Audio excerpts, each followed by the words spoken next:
have to argue. Are we going today? We are not going, we are going, we are going, we are not going, we are not going. Until finally you drag yourself from bed. How long to do that? Jonah, as long as Jonah was in the boat, I thank God for these people. There are 8 things we're going to learn from this morning. And you don't need to just hear the story of Jonah. No, it's time for you to look face to face and say, who is bringing this trouble to this life? Look at what they did. They first of all prayed, Father, his blood is not on us. We're not happy that we're doing this, but we have to do this to survive. There are some relationships, some people who don't know God, some people that are attached to your life, some people who don't honor the God you honor, some people that you don't want to break away from, some people whom the devil has sent to take you down. Jonah was in the boat. They did everything. But until they did what God said, look at what he himself said. Let's take the story. Let's take a journey. Do you know you're on a journey somewhere? And this year should not end, because if you allow this year end without you throwing your Jonah away. I like us to say that 8 times before we proceed to see the 8 points. Everybody lift your voice and say with me, throw your Jonah away. Say confidently and with some passion inside of it, throw your Jonah away.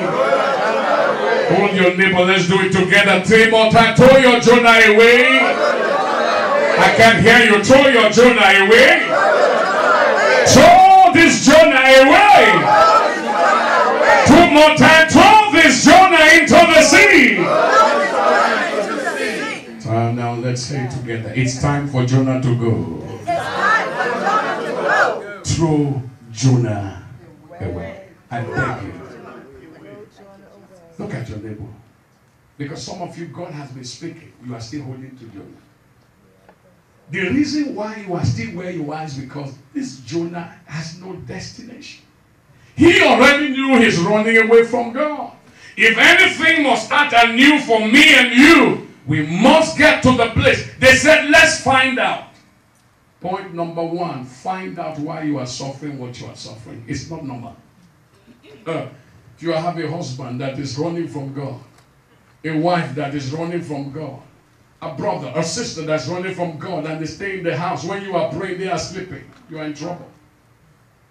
You are on your knees talking to God, they are watching TV. There's a Jonah in the house. That's why the boat is shaking. That's why nothing is working. That's why you work 80 hours and nothing to show from it. Because Jonah is in the house. The whole family is suffering. Everybody is going to hell. And people are wondering, God, I sang, I prayed, I fasted. They said, do this, do that. I did it. Yes, God says, tell them this morning, I am not a wicked father. They should find out. That's the first thing they did. Let's find out. Let's find out. Unbelievers will go to voodoo doctors. They'll go to witch doctors. Please. Just check for me, because this is too much. Check and check. You know what I'm talking about? They go, should I bring a chicken? What should I bring? Check, because this is not normal. This is not normal. Check for me. Christians won't do that. They'll tell you very soon. Very soon. Number 1, find out why the miracle has not taken place. Find out who is responsible for this pain. Those of you watching by way of television, I want you to hear God. Because until Jonah goes, until you decide, haven't known what God wants. You have been in church all your life. You know God hates iniquity. Psalms 45 says, because you love righteousness and hate iniquity, therefore the Lord thy God has anointed thee with oil of gladness and joy above.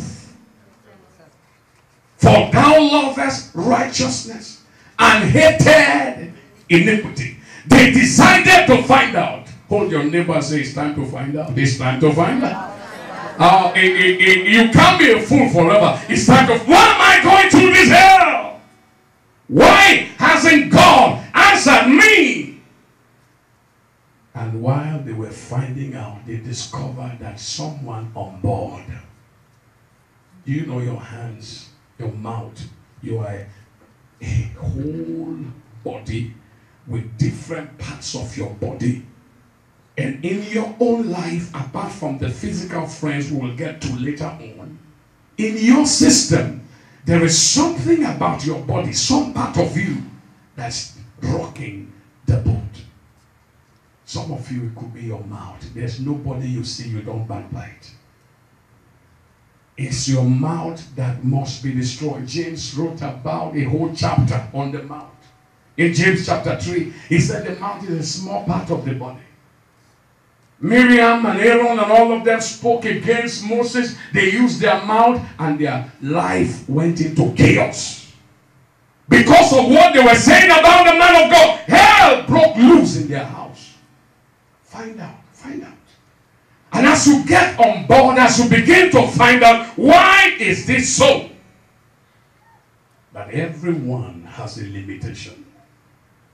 No one has broken loose in this family. What is the demon that God can handle? God was waiting for them to find out. Read with me that verse. They decided, after they did all they could do as human beings, they tried everything. 3 days fasting they did. 7 days fasting they did. 21 they did. 91 they did. Now, no. This is no longer ordinary. We got to find out. Look at what they did. Point number 1. The Bible said, after they did everything they know how to do. Verse 7. Verse 7. And they said everyone to his fellow. They said everyone to his fellow, come, let us cast lot, that we may know for whose cause this evil is upon us. So that we may know for whose cause this evil is upon us. So they cast lots. Number 2, don't just find out. Do something about the evil.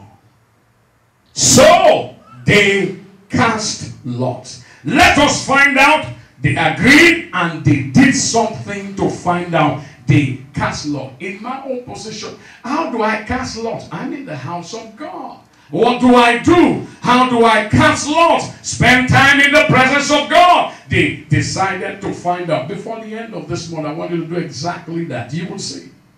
For those of you watching, for those of you who are here, definitely before the end of the service, you will know what to do, because God will show you even while you are in church. Daniel went to God. He said, Lord, reveal the secret. Lord, reveal the secret. Joshua went to God. He said, God, we have a covenant with you. Every battle we go, we win. Every war we fight, we win. Why did we fail this one? Joshua chapter 6. He said, Achan is in your midst. He touched something. Joshua, it's not your fault. It's not her fault. It's not their fault. It's not. There is an Achan. Achan, how? He said he stole something. Do you know if you are living with somebody who is stealing the tithes of God, the money that is holy to God, that person is stealing it and stealing it. You know what it means to steal from God? God himself was the one that used that word. He said, you have robbed me. And nobody robs God and have a peaceful life. I don't know about you if you have read Isaiah so many times. There's one verse you keep seeing repeated all over the chapters of Isaiah. There is no peace to the wicked. All through Isaiah. A prophet will always round up his teachings. There is no peace to the wicked. There is no peace to the wicked. There is no peace to the wicked. Throw your Jonah away. Don't hold on to Jonah. Throw Jonah away. But how are we going to do? This is a human being. We don't want to have any problem. Let's find out. Now look at what happened. Go to verse 6. The Bible said, so the shipmaster came to him. You are the one that is the shipmaster. You are going to church. You are doing the best you know how to do.